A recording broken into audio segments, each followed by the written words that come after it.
Champs is back, listen up, this is the anthem track. This is history in the making, you're all witnessing greatness. It's better when the pressure is on us. Our backs against the wall, what we do gets stronger. And everything we earn, we deserve. It's nothing but blood, sweat, tears, and hard work on our turf. Still on top, we stay focused. Been running it for a minute now, if you ain't noticed. Cause now is our time, it's all or nothing. So pay attention, cause them boys is up to something. From the proving grounds to top tier, we won't stop, and they still mad cause we still here. Welcome. It's episode 35 of the Foxborough Fellas podcast. I went to training camp today. Pete went to camp. I'm here with Divish. We're ready to talk about it. But before we talk about training camp and all its glory, Divish, how we feeling? Feeling good, man. It's like I always used to think before I got on a podcast, I always used to think that, the Hall of Fame game is when my head is oh, football's back.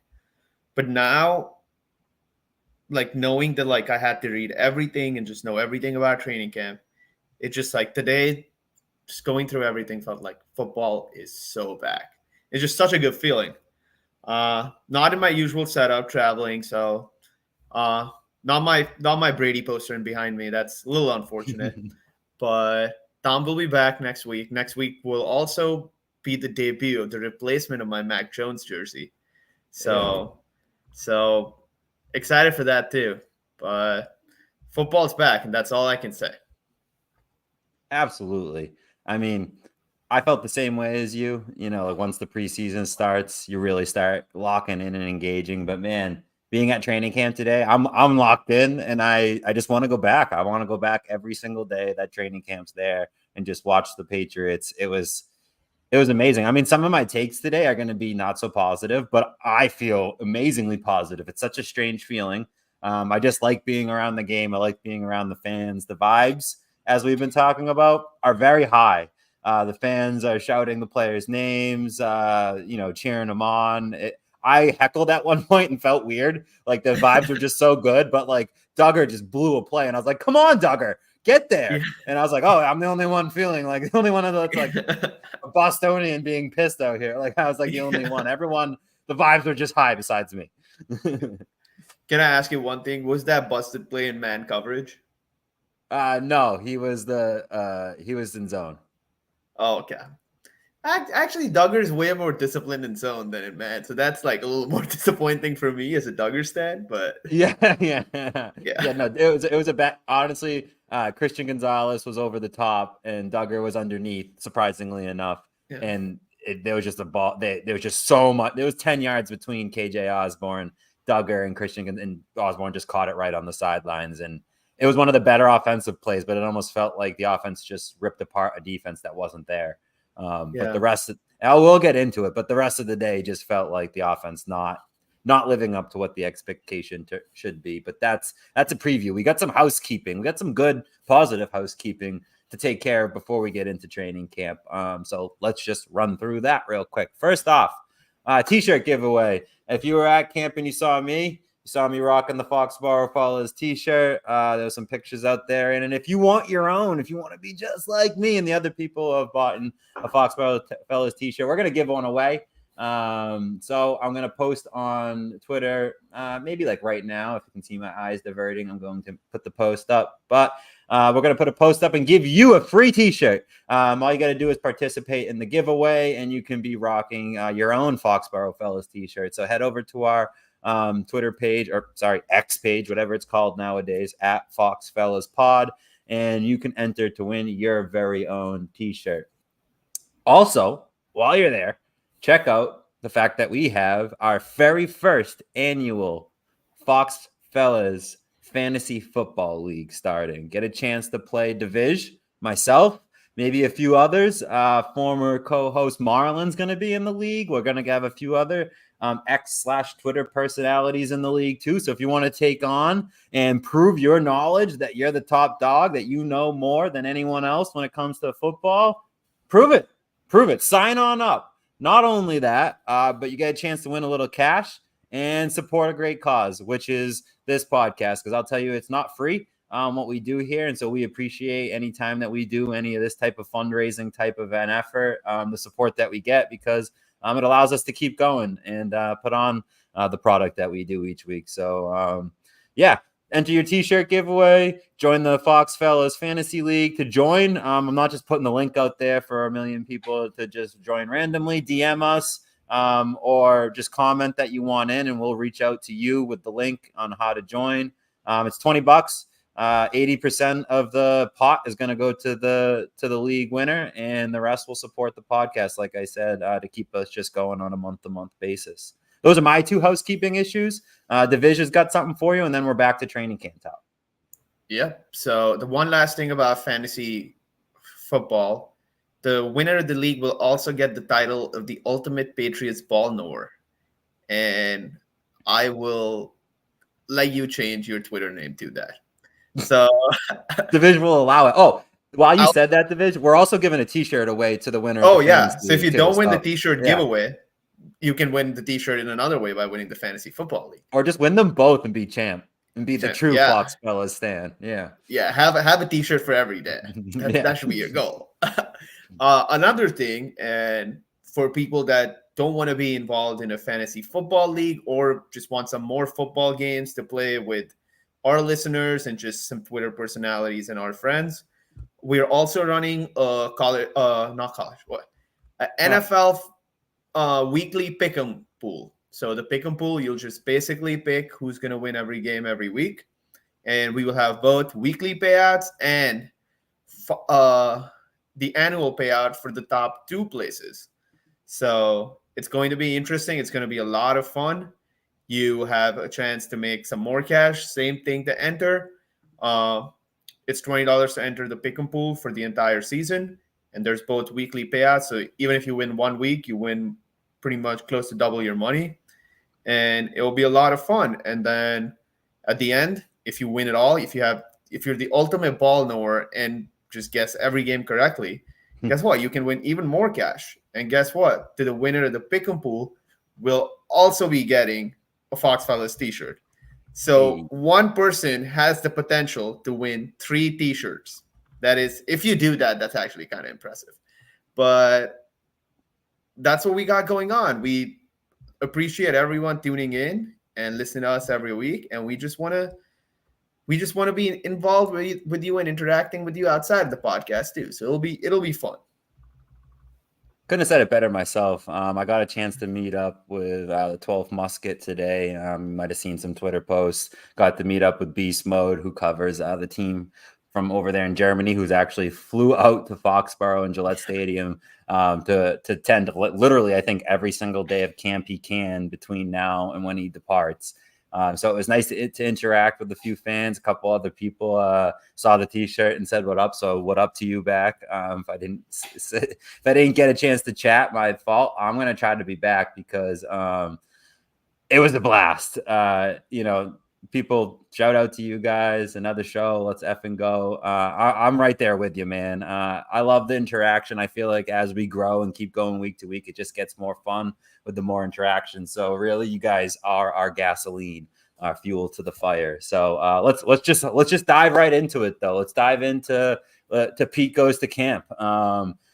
Division did not go to camp, as we all know. So I'm sure lots of people are in your boat and didn't get the opportunity. I feel lucky. I live very close to Gillette Stadium. For those who didn't get a chance to go to camp, we're going to kind of run through each one of the position groups, go over what I saw today, along with what, all the other media pundits saw today at camp, and kind of give you the training camp takeaways.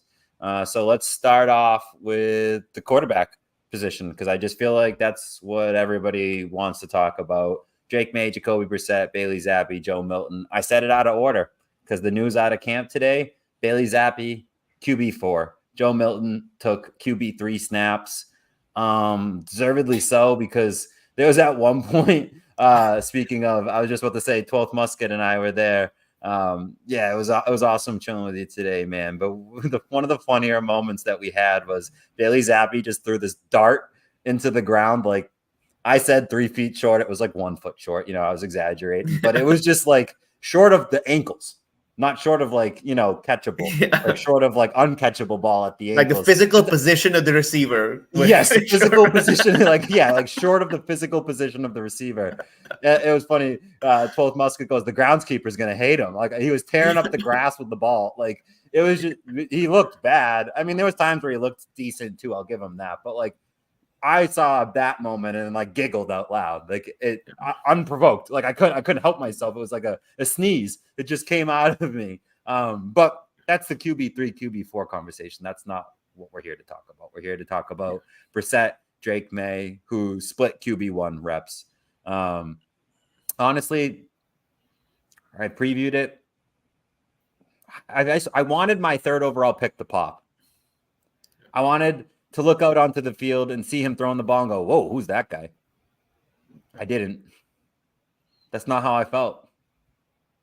Should I be alarmed? That's what I was going to ask you. So when you're saying the offense had a bad day or not their best day, nothing stood out. What kind of offense were they running? Like, what was the split between 7v7s versus 11v11s? And then go into like, talk more about like that stuff, but also like, were they running more stuff from the gun? Was it half speed? Like, what was the offense? What were the quarterbacks specifically doing? So it felt like they took a lot of time in between plays to coach, which makes sense, right? It felt like the focus from the coaching staff was on individual play technique and execution, which it's day 2 of camp with no pads on. So we're not going to be talking about technique on tackling because no one's getting tackled. It felt like they were spending a lot of times, and this is when I'm talking about 11-on-11 drills, which is how they finished practice. They did do some 7-on-7, but it was mainly 11-on-11 drills that, or I'm commenting that it felt a little bit slow. The 7-on-7 drills, they almost completed a pass every single time, but it was hitch routes, timing routes, dump passes to a running back. So there was no D-line, O-line in front of the quarterback preventing any of these dump offs or hitch or, so it was fake in my opinion. Like we don't play 7-on-7 football. We play 11-on-11 football for a reason, right? So the 11-on-11 drills, it was a lot more passes to the sidelines, a lot more out routes, a lot more timing and stuff to the outside. But there was lots of balls on the ground. That's why I felt like the offense had trouble today. When I say balls on the ground, incomplete passes, not completing, bat downs, contested balls that result in nobody catching it. There was 2 quarterback scrambles out of a pass rush with no pads on. Wallace got let up a rush at one point. Vidarian Lowe at left tackle was letting up pass rush on. Judon was taking him to school. Which Jacoby Brissett scrambled for like 10 yards at one point, but you don't know if he would have been wrapped up in the backfield with pads on or not. So it was very hard to tell, but it basically felt like the pressure got to the quarterback where the quarterback had to adjust and lose the game plan and make something happen, which is fine if something happens. And we do have some mobile quarterbacks. So let's expect that to happen at some points. If you're Brady, you throw the ball away or you try to make a quicker, the pocket passer treats that situation differently than a person who can make something happen with their legs. But it just felt like you can't get anything out of a running play. Nobody knows, but they ran a couple of those. And it almost felt like the coaching staff agreed with my assessment that they weren't doing well on offense because how they finished the practice, the last 4 plays of the game, they reduced the speed. They brought them down to walk-through speed, out of game speed, because they were like the defensive lineman and the offensive lineman were hitting each other in the chest at pass rush and pass protection. Like it was a little physical, right? As much as you can without pads on while being safe, right? But they really slowed it down at the end. And just like, let's leave practice doing something right is what I was watching, is at least what it felt like to me. I don't know if that was true or not. Maybe they do that every single practice from here on out, and it's just the standard way they end every practice, and I'm reading into it the wrong way. But it felt like they slowed it down and said, let's leave on a high note. Yeah. From what you're saying, the couple things that I'm trying to pick like the positives out or the differences out from last year's offense. So the thing that you said that stood out to me, 2 things was, one, Bailey Zappi was demoted to QB4. And on top of that, in 11-on-11s, more passes were going towards the sideline. which makes me think the passing offense is going to look very similar to the Browns offense from last year. Last year, where both Mac and Bailey Zappi's kryptonite was throwing outside the numbers. And that feels like it's going to change because that's literally what they're doing in practice, and they have drafted a quarterback and signed a quarterback who are very, very good throwing outside the numbers. So that makes me feel like it's going to be a focal point of the offense, especially like the drop back game from shotgun. The one thing that does not sound very, very encouraging right now, which is still very early because it's probably, like you said, they were taking time in between plays, which means they're very early in installing their playbook. The one thing that does not sound encouraging, and this is something that P, you mentioned, stuff that is coming out from other media outlets about the different O-line alignments and O-line groups that we are running. I honestly thought if you would have asked me in April, is Vadarian Lowe going to make the 53-man roster, my money would have been on no, and I wouldn't have thought twice about it. But seeing that he's taking first-team reps definitely does not sound encouraging at all. I'd like to throw a little amendment in there. Not so much first-team reps because it felt like a revolving door. Yeah. Like sometimes Brissett would be out there and Anderson would be the tackle. Sometimes it would be somebody else. At one point, Nick Leverett was snapping the ball at center. So like they really did a shuffle. Yeah. But for Darian Lowe was one of your main left tackles today at day 2 of training camp. Okay. That clears it up more, but it's still I still feel like from everything we've heard, it is that the offensive line or the whole offense is very much in a mix and match mode with a quarterback competition in place. So the quarterback battles between two guys, but remember when we were talking in May and we were like, there'll be a battle for guard, but now it feels like there's a battle for everything on the offensive line outside of center that I think David and Andrews is probably and right guard. I mean, because Onwenu played right guard all day. That is actually good news. So, you know that there's been this big debate. It's like kind of like Lazar versus Kyles. That Lazar thinks Onwenu should move back to guard because that's where he's just physically the best. And Kyles is more like on the scheme side that Onwenu is more of a mauler, and you need like faster guards in a zone running scheme. So move Onwenu to tackle and play one of the faster guards there. Maybe that's why they drafted Layden Robinson. And I am more on Lazar's side on this. That I just feel like it is easier to mix in a little bit of gap scheme runs, mix in maybe a little bit of pin and pull runs in a overall zone scheme and still be effective. But the key is for this offense is to take a step forward in the pass game. And in pass protection, I trust Onwenu at right guard more than anyone on this team. And I think Onwenu is best in pass protection as a right guard.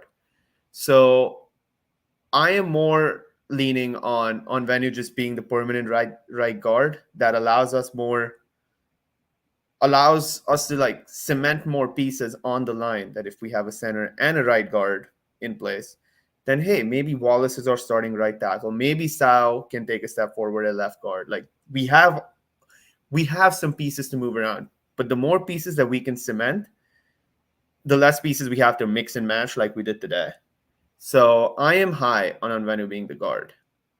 I think, and so Chuck Sikorafor said this after practice. He said, and the coaches are telling him this, and he's telling us this. So that's the relay of information here.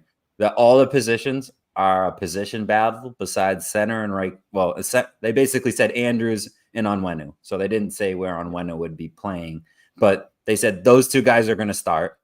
Everyone else doesn't know if they're going to start or not, which is a true, which they're showing us that at practice. Andrews and Onwenu were locked in center right guard, and all other three positions were just rotating players. in and out, in and out. And I had this little piece of paper. It's right here. They gave it with all the numbers of all the players on it, right? And I'm like, who the F is 32? Who's 60? I'm looking, trying to figure out. There's a guy named Michael freaking Jordan on our team who was playing right. Oh, back yeah. Like, oh, sick. Is he gonna dunk on us? Like, it was very interesting to see the shuffle that was the O-line today. We love talking O-line, but until they put pads on, I don't think we can do too much assessing of it, because it's just footwork and sticking your hands in the guy's chest and trying not to hurt the defender. Like, that's really where we're at right now. It was more interesting. Go ahead. Oh, the only thing I was going to say outside of pads too, the other thing that you mentioned was that we're still in such early stages of installing this offense that we wouldn't really know where our offensive line really stands by like week 2 of preseason, because that is when we know that like the offense we're going to run with into the season is like close to 90% installed. Yep. And we're doing like finishing touches. At least everyone knows all the plays. Like we'll at least be at that point, like in 2.5 to 3-ish weeks. So that is something where I think more of the trenches will be solidified. But I think the biggest key that I'm taking away from this so far, from what you've said, is from shotgun, they want to throw outside the numbers. That is something Yep. I mean, you really can't take too much away from the running back position either, because they weren't like practicing any running plays. But Gibson obviously placed on NFI, but was out in the field today, full jersey. He wasn't playing with the team or doing anything with the team naturally. But it's good to see him back on the field, because I was a little alarmed. Like, wait, is he going to miss time? Hastings took his spot in the practice, which whatever. It kept confusing me because 38 and 39, and I always go, like, is that Stevenson? It's Hastings. So I kept getting confused there. But nonetheless, you could see once they played on the field who was who. It was quite evident who Stevenson was versus Hastings. And Harris, he got some time too. I think that Gibson, once he comes back, it will be Stevenson and Gibson over and over and over and over again, unless some sort of injury or something else happens. Not really, again, much to discuss O-line running back, because the pad situation. There was a lot more to discuss than in the receiving and quarterback situation. And since 12th Musket comes in here, Jaheim Bell, this dude's thighs are absolute cannons. He is a monster of a man. But I fear that he might have feet for hands, because this dude cannot catch the ball. Today, I only saw it today, and I've watched his tape and yada, yada, yada. But today, clunker, clunk, clunk, clunk off his hands over and over and over again. And the tight ends practiced and warmed up before the drill, when they were doing positional drills with their coaches. They were like right in front of us, like 2 feet in front of us. So you could hear what the coaches were saying to everyone. Hunter Henry's there, Wilcox, you got all the guys like, oh man, I'm like, Hunter Henry, I picked you to be my best offensive player this year. Thinking stupid shit, saying stupid shit. But anyway, you're looking at the coaches, and the way they were talking to Jaheim Bell was like, better. You're getting there. Like, yeah, we see the improvement in you, but by saying we see the improvement, they're almost saying you're not where you need to be. You're working on it. We see it, but you're just not. Yeah, good. Yep. And he's a 7th round pick, so I'm not going to be too hard on him. I mean, if Jaheim Bell makes the 53 man, that's a win for him. Right. That's what we were talking about earlier, is when we were doing our rookie preview and stuff. We were like, he might make the team. Like, he could make I was almost like, yeah, he's going to make the team. I'm not so sure that he's going to be a 4th tight end on this team. I don't, unless he plays running back, and he got no tread or did nothing that showed me he was going to be a running back for the New England Patriots today at camp. And that's when you would see it, right? Like, you might see it at a training camp situation to see if he's in another position, but was not, and did not look good at the tight end position. And there was, one time I think he caught a good ball. And I was like, oh, but Bell caught the ball. And that's what I noticed, as opposed to him dropping it. But the wide receiver group, because there wasn't much else to take away from the tight end group. The wide receiver group was interesting when they did their portion of the wide receiver drills. When they were just working with their coaches, they did 2 wide receivers one at a time. If you had to guess who the first 2 wide receivers that would be first in line, who would be the first in line for you? I would say KJ Osborne and Juju. That's exactly right. They were first in line every single time, and Yeah. Juju was treated all day like that. And KJ Osborne was treated all day like that. They were always out there when Brissett was out there. It's a couple of times when Maye was out there, but they were looked at as 1 and 2, 1 and 2, 1 and 2. Pop Douglas did not practice with the team. Pop Douglas only did individual drills. Yep. Why? I don't know. I think because it's still early on in training camp and the players just reported. There might be something with maybe like a lingering injury, or maybe he's like Why is he doing some individual sort of drills? Full maybe speed some up, sort of treatment. helmet on. I mean, that is interesting.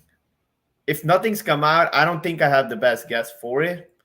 But I still firmly believe that purely from a target share perspective, our top two target share guys are going to be Douglas and Henry.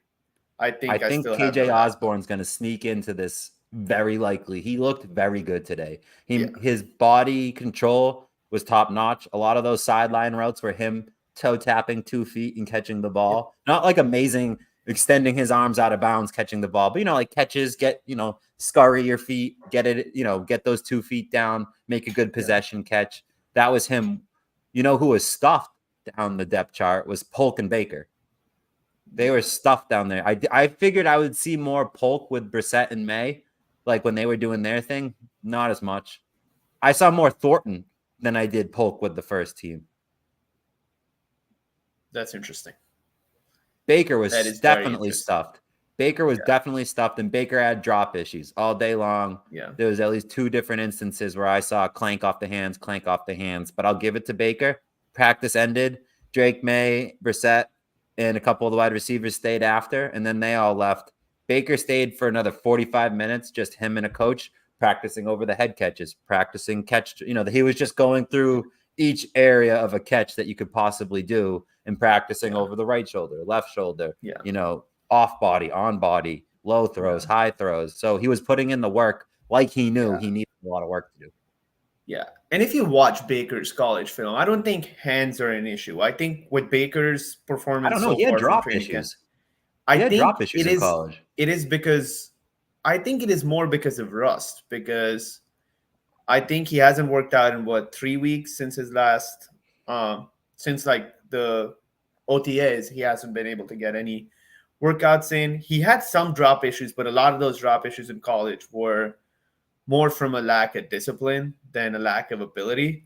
It is a similar thing that what we witnessed like the last, like pretty much every training camp with rookies, that like it was the same thing that Jamar Chase had drop issues in college, and then he had a bad training camp with drops. And I think drop issues with rookies do get a little overblown just because there's so much going on. There's a different level of, I would say, workouts and just like overall health keep up that you have to do in the pros that you do in college, and doing all of that while still practicing is just a little overwhelming for the rookies. So I think I wouldn't put too much on to Baker's drop issues. I think it cancels out with the fact that he stayed after and did so many catches and things like that. I think Baker, I would agree with you, Divish, but these drops were not an 11 on 11.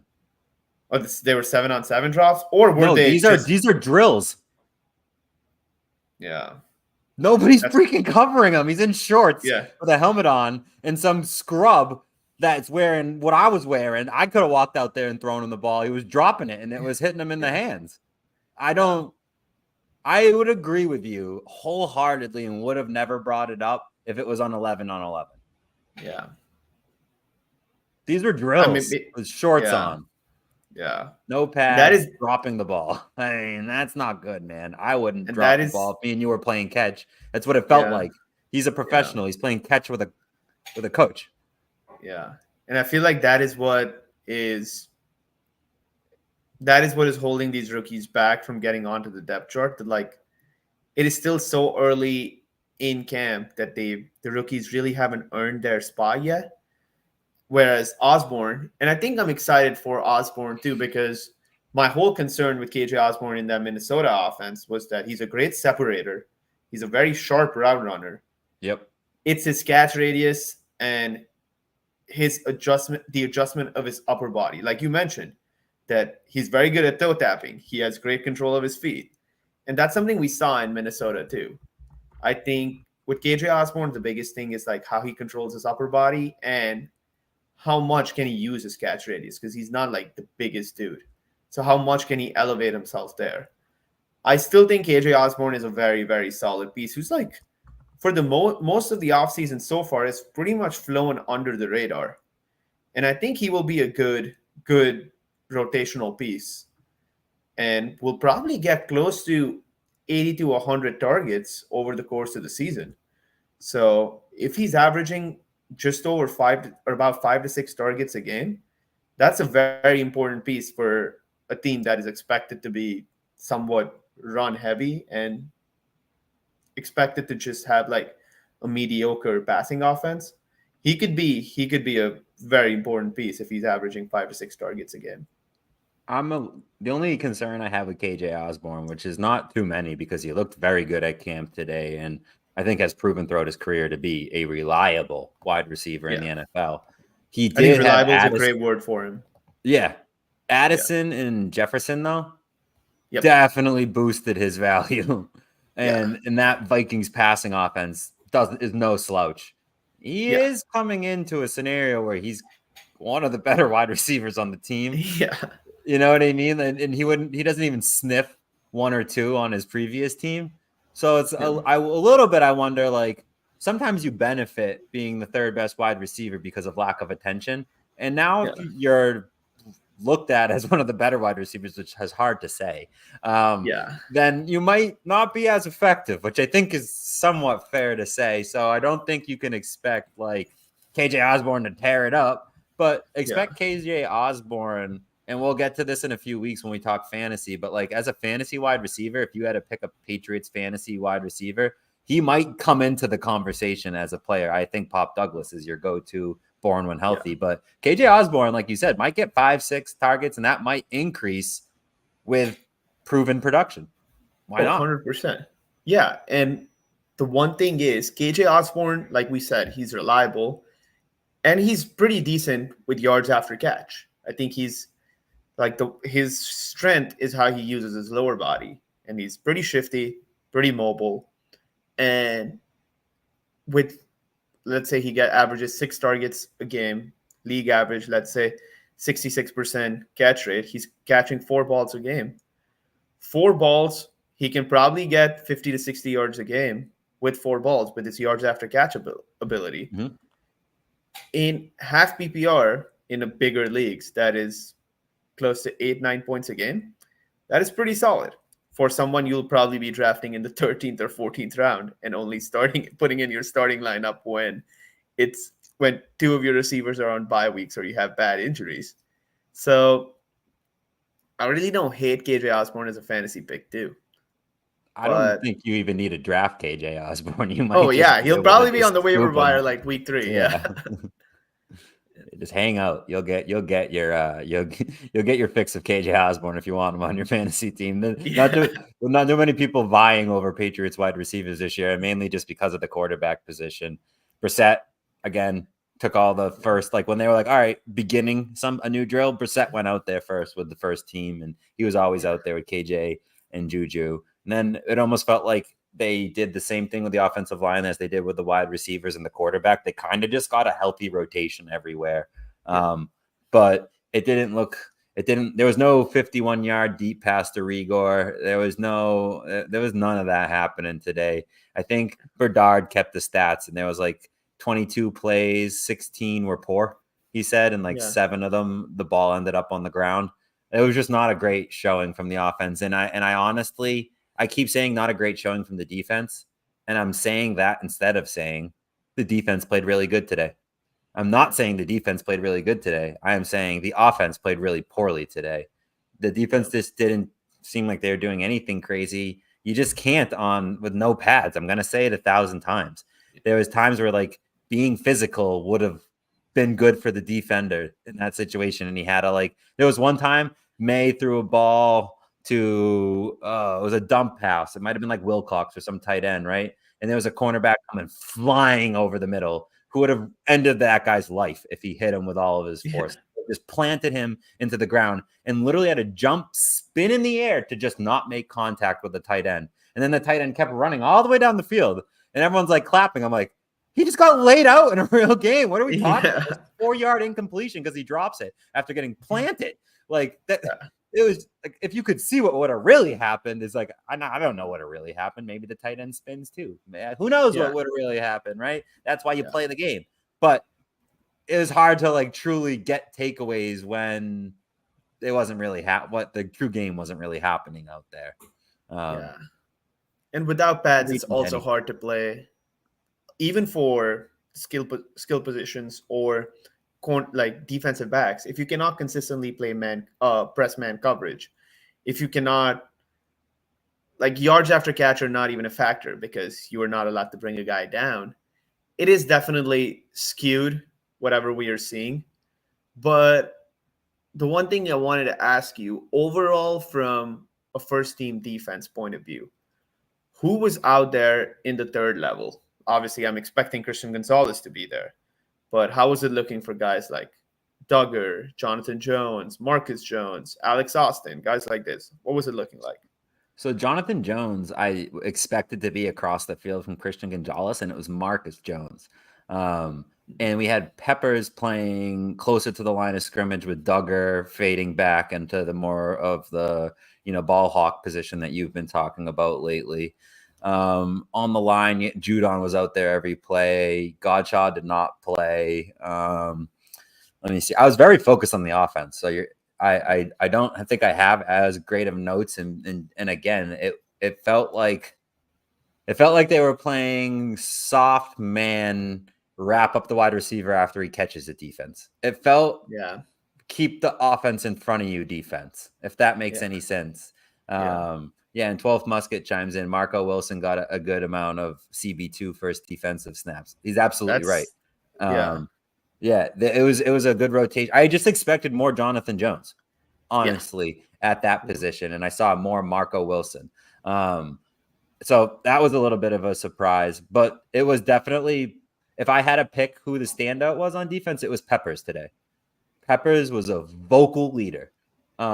He was hooting, hollering. I tweeted it out. At one point, they threw like a 40-yard deep route on the closer to our side of the field, and Peppers just swatted away and it was almost like, take that shit back. What the hell were you thinking? And he screams to the offensive coach, "Don't run that shit, coach!"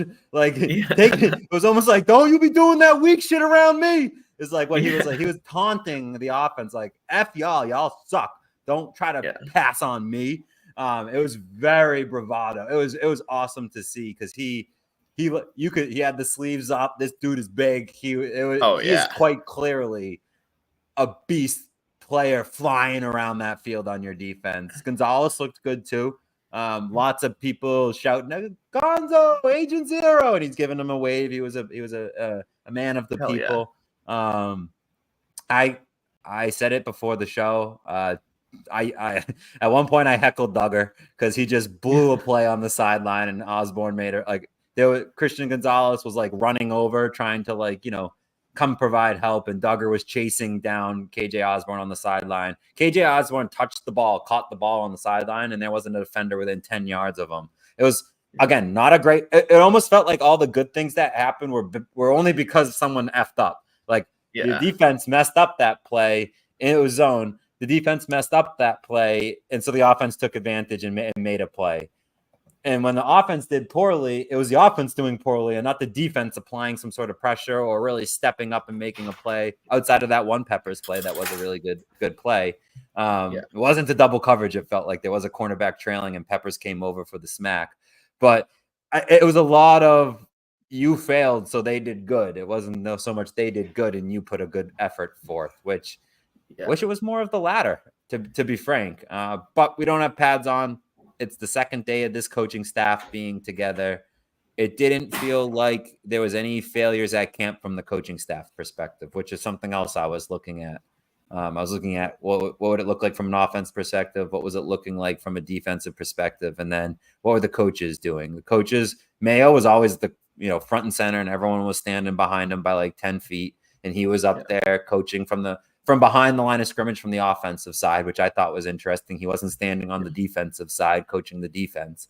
He was on the offensive side in the quarterback's ear after the play, along with AVP. AVP stopped a lot of the plays to explain it. But at no point were they doing nothing. And I didn't go to OTAs, but what I heard from OTAs is that at some points they were doing nothing, and that players or coaches and in groups were looking for what drill they were supposed to be doing next. Like, what now, coach? And like that should never happen at an NFL camp, right? But at this training camp, everything was very efficient. They have 2 fields, so Zappy and Milton started on the far field, and Brissett and Maye started on our field. I say our field, the side that the fans were able to sit on. Yeah, our side.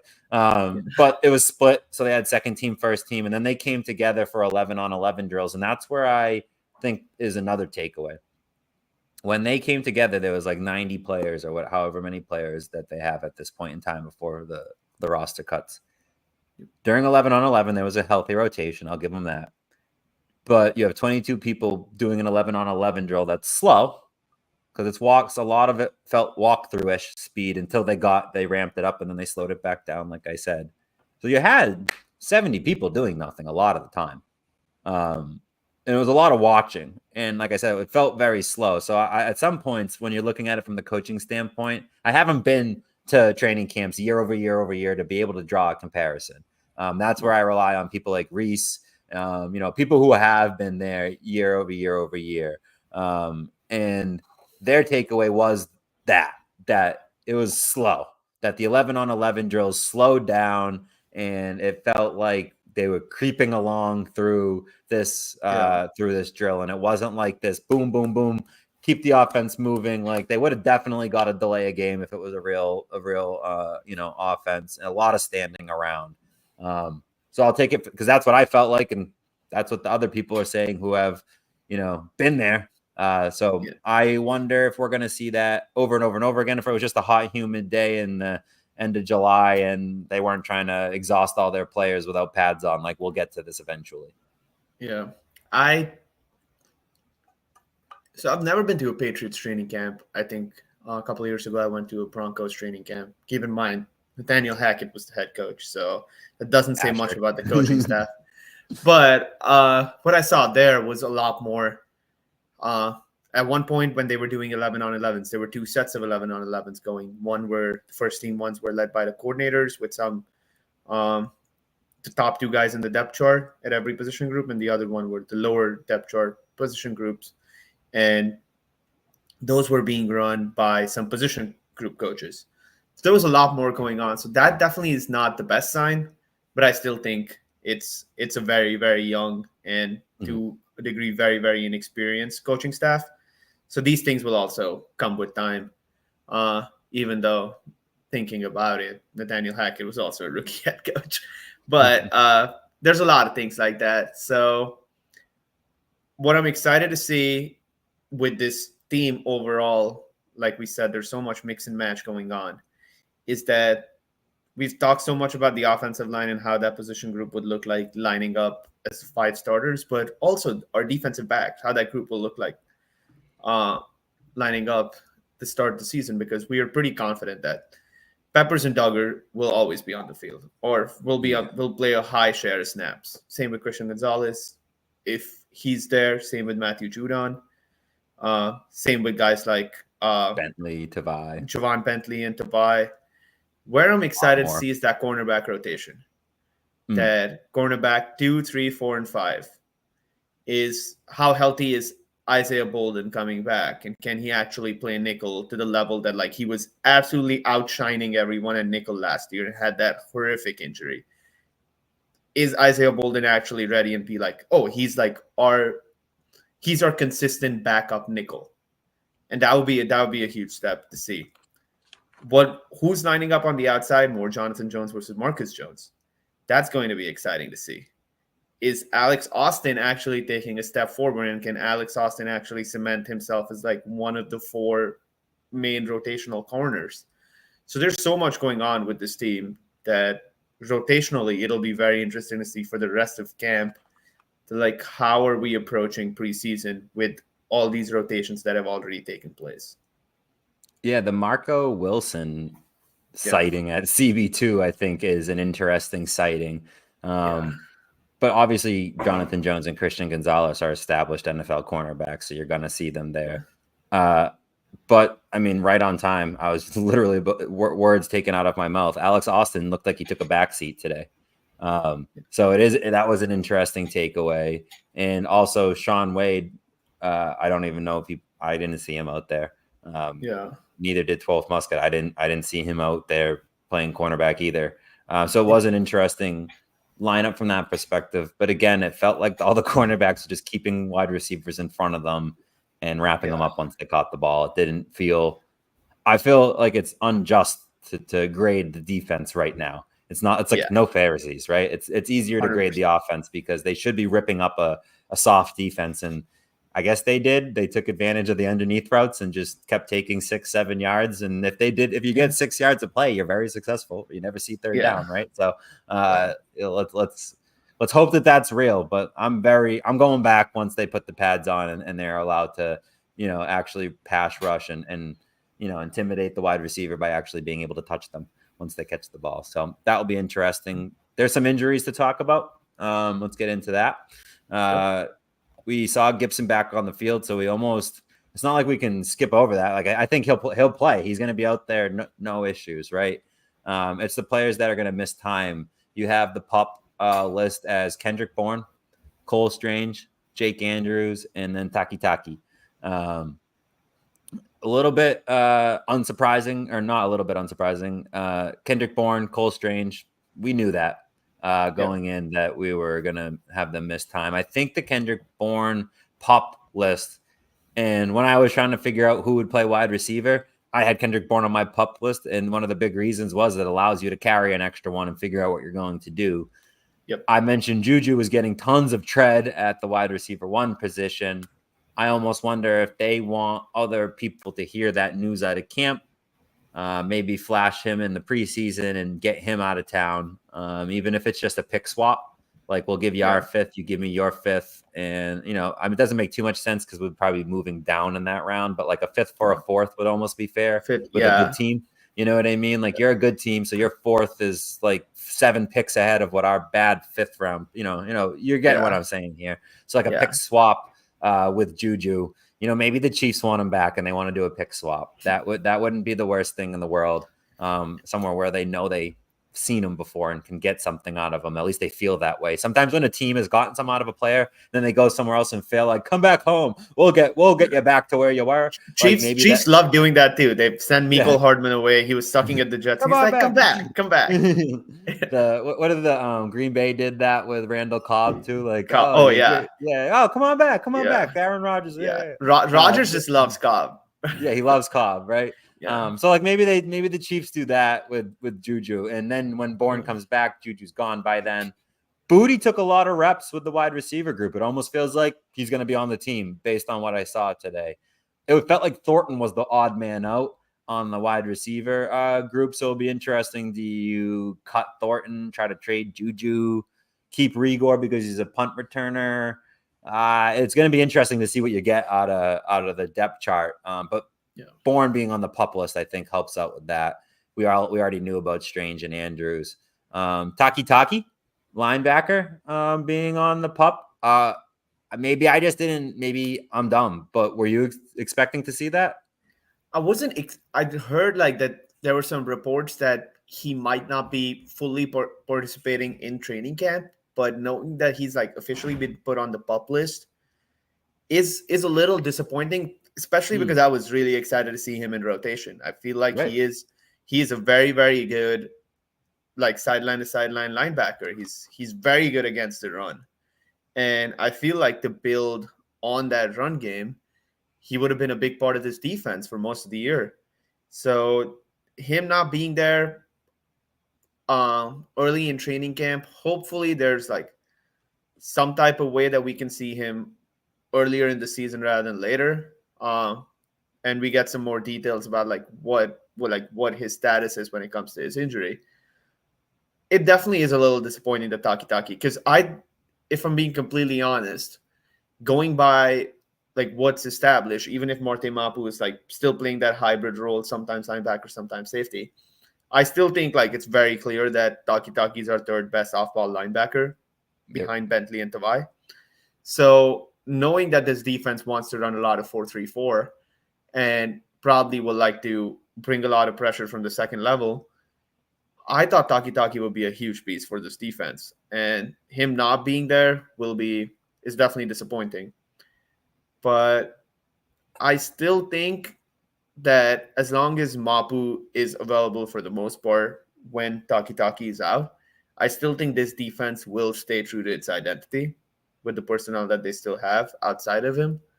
So it's not concerning. I would say it's more disappointing. Yeah, I'm not so concerned either because I feel like the defense has an easier ability to patch holes than the offense would. 100%. Not that that's a way to explain having a hole in the defense, but nonetheless, I feel like Bentley and Tavai are going to be the linebacker standing up, and then Jennings will just have to step up. Mapu will have to step up. I don't think you really have much after that, though, as far as NFL caliber linebackers that you really want to see on the field and be happy with. But yeah, that does it for injuries, which is good, right? That's not a heavy injury list to go into the season with. So knock on wood that it stays just like that, and we don't have to have a longer conversation about injuries. Let's finish off with this question and kind of make it our final thoughts, if that works for you. The final question / final thought is, what is a successful year for the New England Patriots? Like, I was listening to 98.5 The Sports Hub yesterday. It was like Murray and someone else, and I probably should know the guy's name if I'm going to be out here quoting him. But anyway, he was saying a successful year. I don't agree with him. Preface.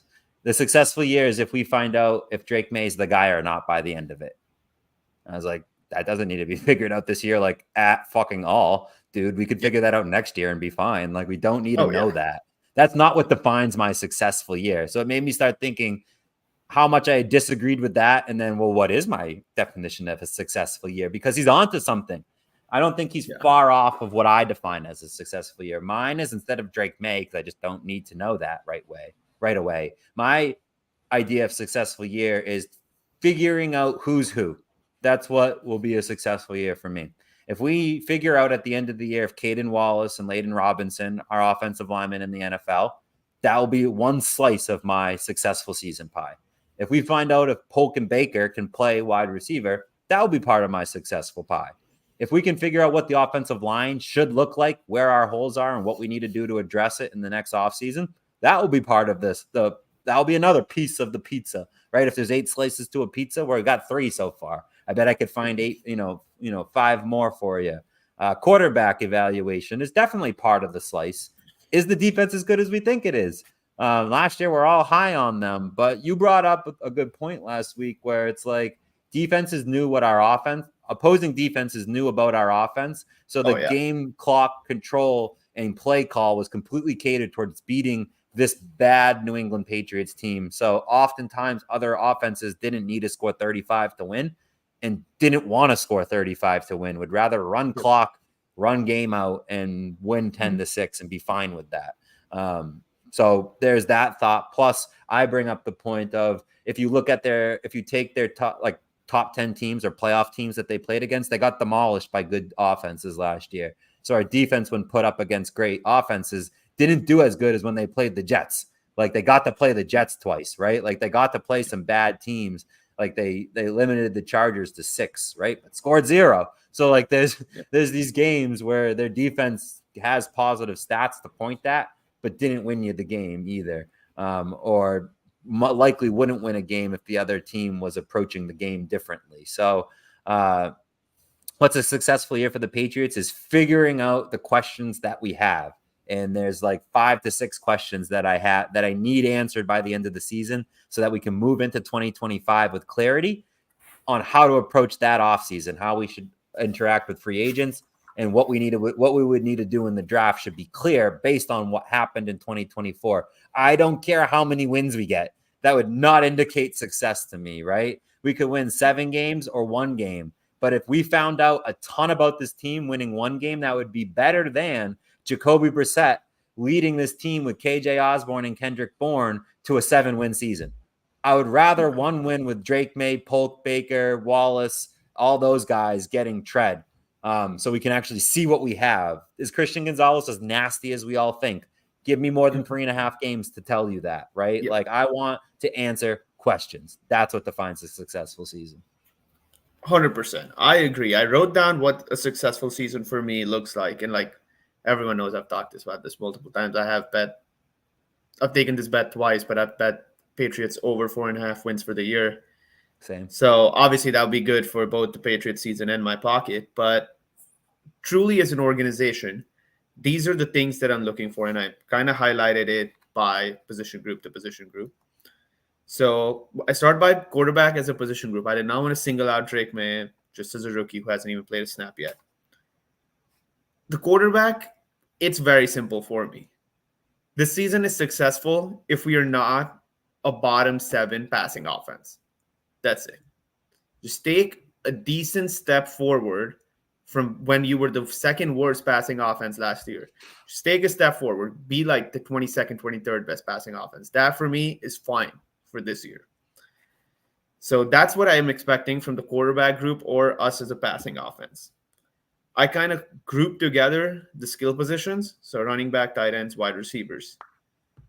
My goal we know a couple of these guys will be here, but my goal is to establish 3 more starters under the age of 30 at these positions. We know Ramondre is a starter. We know Henry is a starter. 2 of our guys are rookies. Osborne is on this cheap contract, and Bourne is coming off an injury. So we really don't know who's going to be like a wide receiver starter. Juju, maybe out of contract. Maybe we trade him, whatever.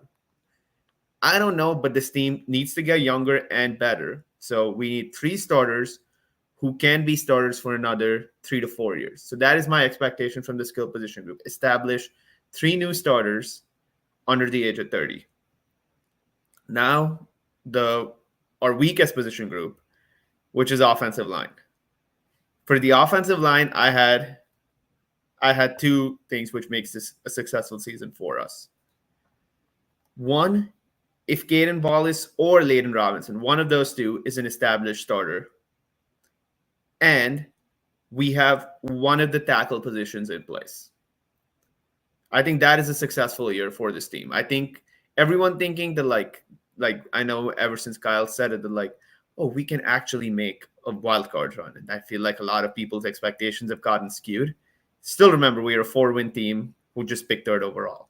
I think this, because if one of Layden Robinson and Caden Wallace works out, let's say it's Caden Wallace for this, or let's say it's Layden Robinson for the sake of simplicity, and we have one of the tackle positions fixed. Let's say Okorafor is a very, very good left tackle, and he just takes like an insane step forward. Or Calvin Anderson finally is healthy, and it was his health that was holding him back all this while. Or if Layden Robinson doesn't work out and Caden Wallace works out. Sure. That means we essentially have, and let's say City South works out, that is essentially means we have 4 starters, 4 starting caliber players on this team at offensive line. And then whatever that's, whether it's free agency or first round pick, whatever, we plug the last hole. So that is something I'm expecting from the offensive line.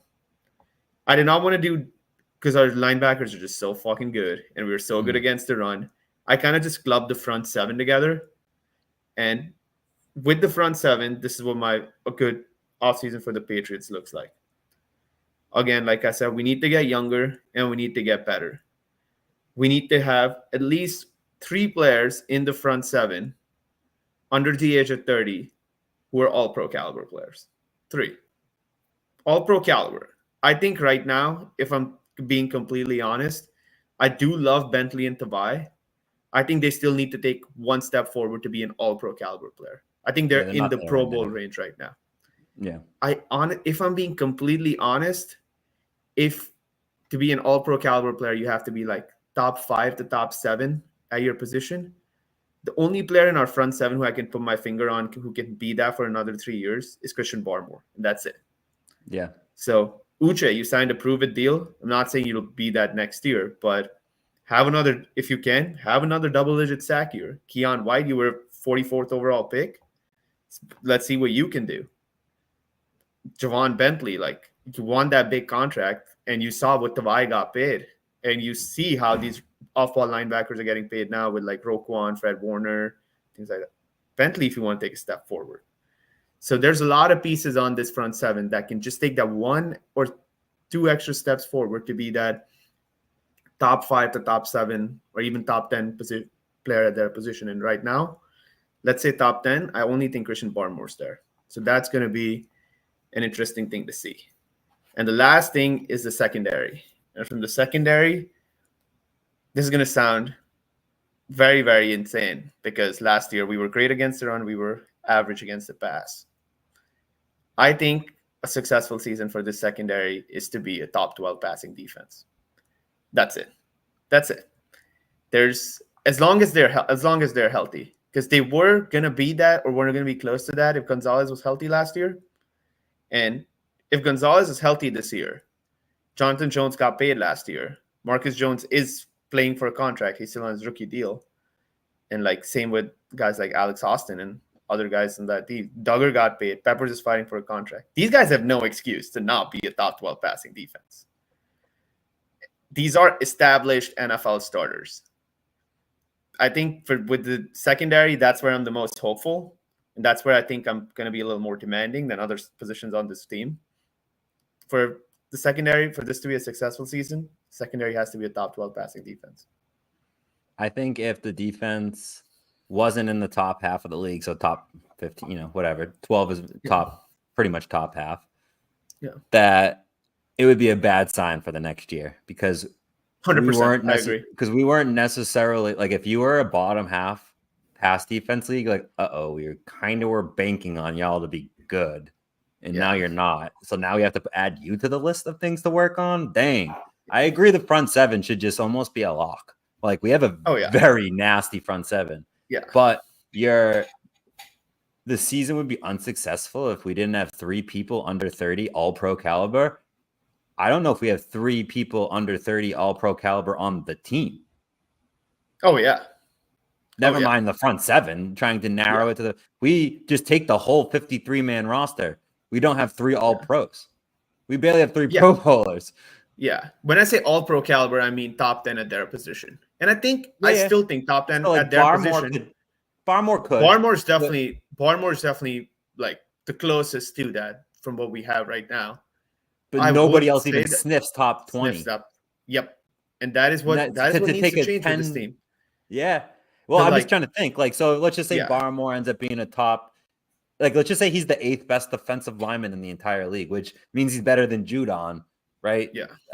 Unless we're narrowing it under 30 defensive linemen. If that's it, then he has a much better shot. I just don't see any, like Bentley, you said, very good linebacker, very good, like B+, A-, right? Tavai, very good, like had a shit ton of tackles last year, got paid as a result, like very good.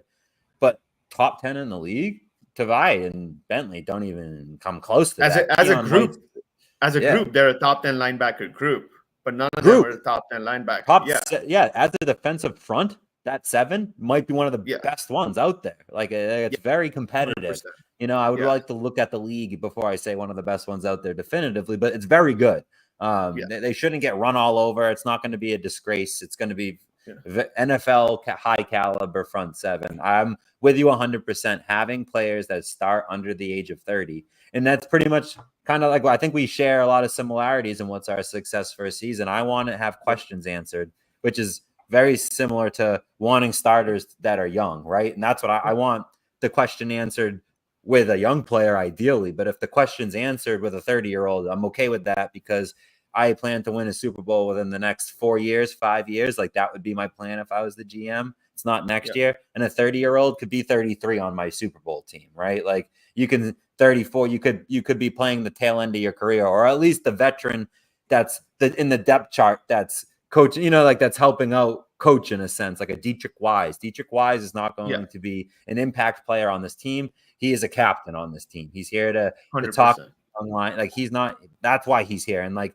I'd be okay if one of my 30-year-old signings in 2024 was Dietrich Wise in 2028 when I'm trying to vie for a Super Bowl with Drake Maye. Yeah. Like, I'm okay with that type of answering the question. But reality is you need a 28-year-old to be playing now, because when you win, he'll be 32. He'll be 34.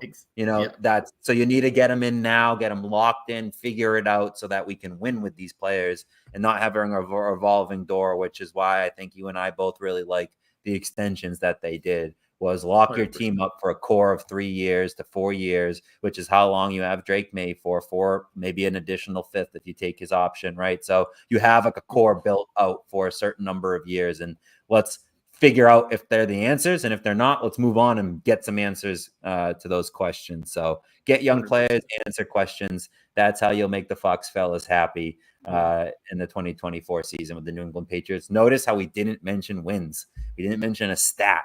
It's all about answering these questions and getting young talent up on the depth chart, playing at a high NFL level that we can accept, and just don't suck as a quarterback position.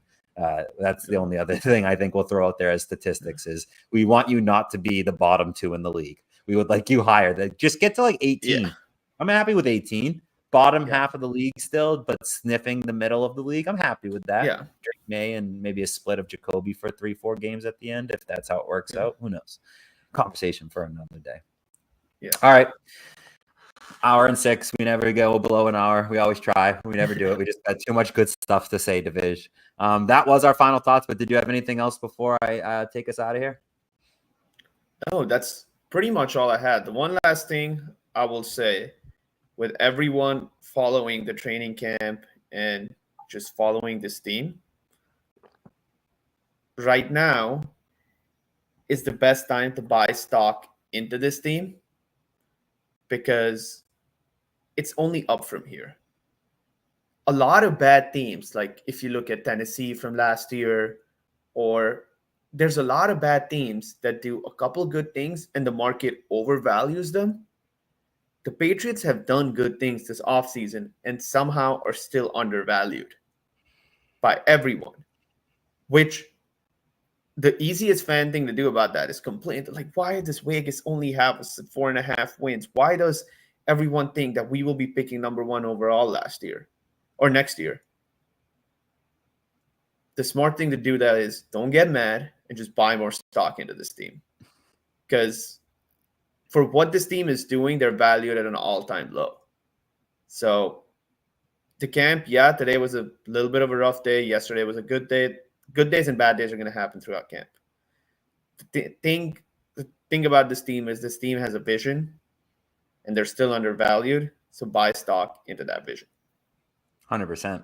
And I'll finish it off with something else to buy. If you go to training camp and you go to the pro shop, right around the corner, there's a tent sale, and there's like tons of good deals. For $45, I got a t-shirt and a sweatshirt, high quality stuff, Patriots logoed, all authentic stuff. Yeah. So, I mean, I almost bought a Mac Jones jersey and ripped off the name and tried to put Maye on it, but it just seemed like too much work. I almost did that with a they had a Devontae Parker jersey too. I almost made that into a Polk jersey. Maybe next time. It was like $160. That was $75. I'm like, $75 for a Mac Jones jersey. Get out of town. I'll see you in a month, and the price will be $25. But I digress. Buy stock in the Patriots. Go to training camp and buy discounted Patriots gear. Either way, go buy in on the Patriots. And with that DM us for the fantasy football league and the pick'em pool, and the the t-shirt giveaway is live. So join the t-shirt giveaway. Just do it all, man. Play fantasy football with us. See if you can take me down. See if you can take the Viz down. Grab a shirt. Get a free shirt. Win a free shirt. Do it all. Win 3 free shirts, and we'll throw in something for you. Maybe we'll try to get an autograph for you on it, or from a player at training camp or something. We'll do something for you if you happen to win all 3. If you take the triple crown of the Fox fellas home, I don't even know what. But with that being said, go Patriots, starting forever.